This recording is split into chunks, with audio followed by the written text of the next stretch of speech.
Sorotan berikutnya, Saudara. Polisi menggelar rekonstruksi kasus pembunuhan gadis penjual gorengan di Pariaman, Sumatera Barat. Dalam rekonstruksi, polisi turut menghadirkan tersangka utama yang merupakan pelaku pemerkosaan dan pembunuhan Indra Septiarman.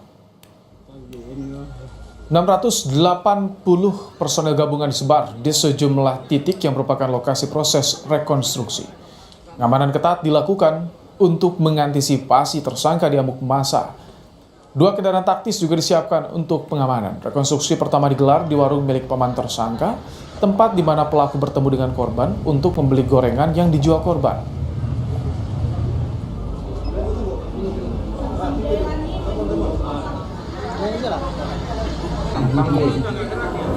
...685 personil gabungan di 8 TKP yang sudah kita siapkan untuk pengamanan sekaligus jalur yang sudah kita siapkan.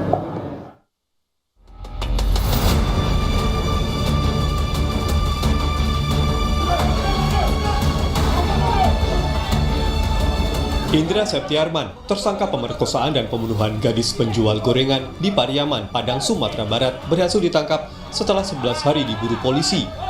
Usai ditangkap, tersangka yang sempat bersembunyi di loteng rumah kosong yang terletak di Padang Kabau, Pariaman, mengakui telah memperkosa dan membunuh Nia Kurniasari. Tak hanya Indra Septiarman, polisi juga menetapkan MJ, paman pelaku, sebagai tersangka karena telah melakukan perintangan penyidikan. NKS ini kami langsung menerbitkan pemeriksaan saksi-saksi. Salah satunya tersangka IS yang kami cari. Namun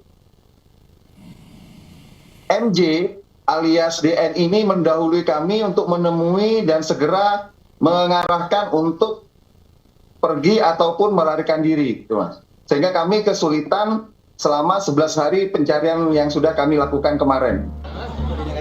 8 September 2024 lalu, jasad Nia Kurniasari, gadis penjual gorengan di Padang Pariaman, Sumatera Barat, ditemukan tewas terkubur dengan kondisi tanpa busana. 2 hari sebelum ditemukan tewas, korban terakhir kali terlihat sedang berjualan gorengan di sekitar rumahnya. Korban yang tak kunjung pulang ke rumah membuat keluarga melaporkan kehilangan ke kepolisian. Sempat menuai titik buntu, tim gabungan akhirnya berhasil menemukan jasad Nia Kurniasari yang terkubur di daerah kayu tanam yang berjarak 500 meter dari rumahnya. Tim Liputan Kompas TV. Senin pagi, polisi menggelar rekonstruksi kasus pembunuhan gadis penjual gorengan di Padang Pariaman, Sumatera Barat. Rekonstruksi turut dihadiri tersangka utama Indra Septiarman dan sejumlah saksi. Seperti apa jalannya rekonstruksi? Kita akan berbincang dengan Kapolres Padang Pariaman AKBP Ahmad Faisal Amir. Selamat petang, Pak Kapolres. Sore, selamat petang. Baik, Mas.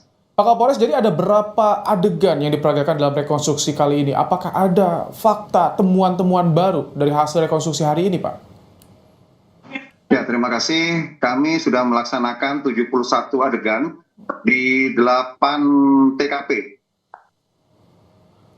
71 adegan. Bisakah diuraikan sedikit apakah ada fakta yang ditemukan atau keterangan-keterangan baru yang ditemukan oleh polisi, Pak? Kami dalam melaksanakan rekonstruksi melakukan persesuaian dengan berita acara pemeriksaan yang disampaikan oleh tersangka, dan kami adegankan atau reka ulang di TKP tadi, Mas. Itu dimulai dengan pertemuan di warung milik paman pelaku utama, Pak Kapolres? Iya, benar. Kami lakukan TKP pertama di warung milik paman alias DN. Ini pelaku ini membunuh korban, apakah ada ditemukan perencanaan sebelumnya? Atau seperti apa, Pak Kapolres?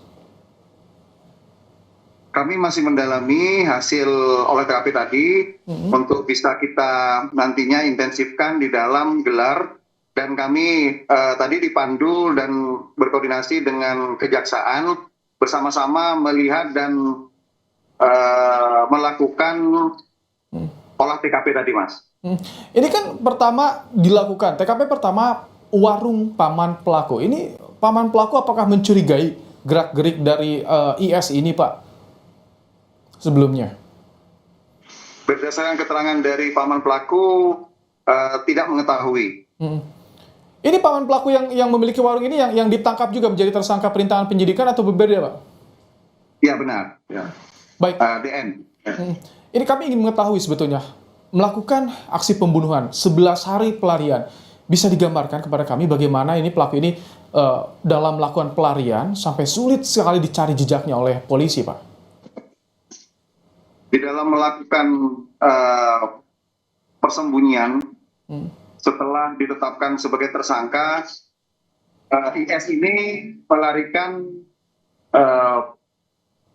di lokasi perhutanan atau perkampungan yang dekat dengan wilayah hutan, Mas. Jadi kami mengalami kesulitan kemarin di 11 hari dan alhamdulillah kami menemukan di satu rumah kosong yang dibantu oleh masyarakat. Ini warung yang menjadi TKP pertama ini, Pak Kapolres, apakah hanya pelaku bertemu dengan korban atau juga tempat aksi pembunuhan? Jadi ada 8 TKP yang kami adegankan tadi. TKP pertama di warung merupakan tempat dimulainya komunikasi antara tersangka dengan korban, dengan penjual gorengan NKS. Kemudian TKP 2 dilakukannya penyergapan ataupun di situ penganiayaan. Dilanjutkan TKP 3, 4, 5, 6 dan dimakamkan di TKP ke-7. Oke, Pak Kapolres, saat ini Anda masih berada di TKP, ini masih berlangsung rekonstruksi atau bagaimana? Alhamdulillah sudah selesai, Mas. Kurang lebih sekitar 4 jam kami melakukan dari jam 11 tadi dan baru selesai sekitar jam 14. Pak Kapolres, siapa saja yang dilibatkan dalam rekonstruksi kali ini? Ada 71 adegan dan 680 personel yang dilibatkan. Mengapa pengamanannya begitu ketat di sini, Pak Kapolres? Ya, kami melihat atensi dari masyarakat sekitar, termasuk dari luar kota, yang ingin menyaksikan, dan memang sebelumnya sudah ada masyarakat yang sering mendatangi rumah korban. Sehingga berdasarkan perkiraan intelijen, kami harus melakukan pengamanan yang ekstra ketat, sehingga tidak terjadi nantinya hal yang tidak diinginkan kepada tersangka ataupun pada masyarakat. Ini 2 tersangka sekaligus menjalani rekonstruksi, dan berapa saksi yang dilibatkan hari ini, Pak Kapolres? Hari ini melibatkan 4 saksi. 4 saksi dengan 2 tersangka. Apakah Anda bisa menyebutkan ini saksi yang mengetahui kejadiannya di mana saja, ketika peristiwa yang mana, yang bagian mana yang diketahui oleh saksi ini, Pak Kapolres? Saksi hanya memerankan di TKP pertama aja, Mas. Ketika pertemuan antara pelaku dengan korban? Di pertemuan pertama pada saat membeli gorengan. Baik, Pak Kapolres, dengan 71 adegan yang sudah diperagakan, kemudian juga dengan keterangan-keterangan yang didapat, hasil TKP, hasil olah TKP, rekonstruksi, bagaimana dengan ancaman hukuman pelaku sejauh ini, Pak Kapolres? Sampai saat ini kami masih menetapkan dengan pasal 338 kepada tersangka. Kami masih mempelajari pasca olah TKP ataupun rekonstruksi ini, Mas. Nantinya kami pelajari dan kami intensifkan dalam pendalaman bukti-bukti baru ataupun fakta di TKP. Termasuk tadi yang Anda singgung, jika ada dugaan unsur pembunuhan berencana, itu yang akan masih didalami, Pak Kapolres? Iya, betul, Mas. Pak Kapolres, keluarga korban bagaimana? Apakah ikut juga menyaksikan rekonstruksi hari ini, Pak? Tadi kami memberikan kesempatan kepada masyarakat untuk melihat, tapi dengan batasan jarak yang sudah kita tentukan. Keluarga korban ada, namun tidak semuanya, seperti saudara dan tetangga. Tadi banyak yang melihat langsung, Mas.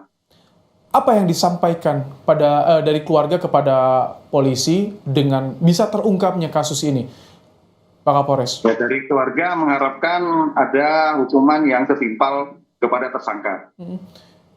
Nanti proses penyidikan yang berlangsung apalagi, usaha rekonstruksi apalagi nih akan dilakukan oleh kami akan melakukan koordinasi dengan kejaksaan, jaksa penuntut umum, untuk melengkapi berkas sehingga tahap keduanya itu bisa dilakukan dengan cepat, Mas. Sejauh ini dari hasil rekonstruksi ada kesesuaian dengan keterangan tersangka dan juga keterangan saksi. Apakah atau ada yang berbeda Pak Kapolres?